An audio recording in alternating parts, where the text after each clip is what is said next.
It seems like every time Jesus says, "You will see the Son of Man coming on the clouds," Christians immediately think second coming, but we've got the direction completely backwards. So in a previous video, I talked about how Jesus barely mentions his second coming, like at all. Jesus is laser focused on helping people understand what's happening right now, his first coming, the kingdom breaking into the world.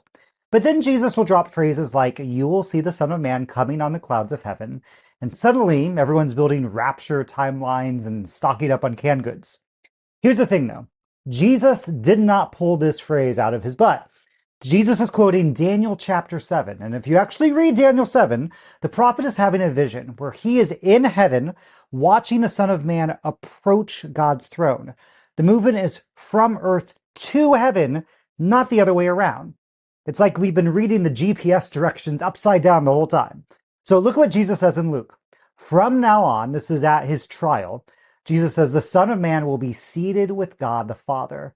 Not someday when I come back, from now on, present tense. Stephen, in Acts, right before they stone him to death, says, "I see the Son of Man in heaven with God." He's seeing Jesus already there, already ascended. So when Jesus talks about coming on the clouds, Jesus is talking about his death, resurrection, and ascension.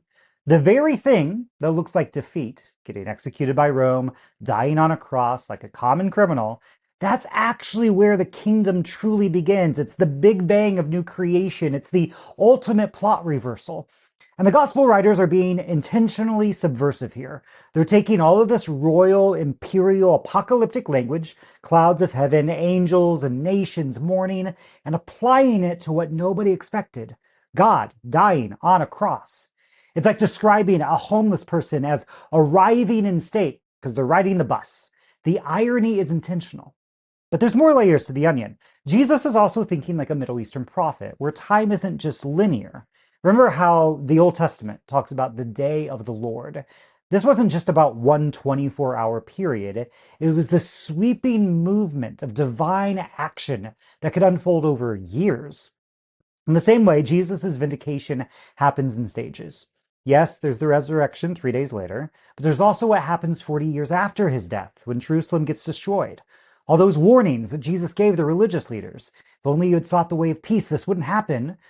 They ignored them, and Rome shows up and levels the city.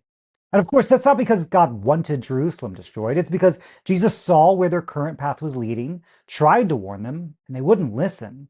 Jesus' prophecies came true, which vindicated everything he had been saying about himself and the kingdom. So, coming on the clouds is actually about everything happening in Jesus' immediate timeline: his death, his resurrection, ascension, and yes, even the destruction of Jerusalem decades later. It's all one massive cosmic moment of vindication and transformation. Now, do I believe in a second coming? Absolutely. The angels tell the disciples after Jesus ascends that he will be coming back. The New Testament teaches about the parousia, a royal return. That is totally biblical. I'm not debating that. I'm just saying that's not what Jesus is talking about in these passages. I think we get so focused on scanning horizon for Jesus' return that we can miss the earth-shattering significance of what already happened in Jesus. The kingdom is not waiting for some future date. It broke into the world through a cross and an empty tomb and an ascension. And the Son of Man doesn't need to come down from heaven because he's already here doing the work and ascending to take his rightful place at God's right hand. That's the good news, that we get to live right now, not someday, but today.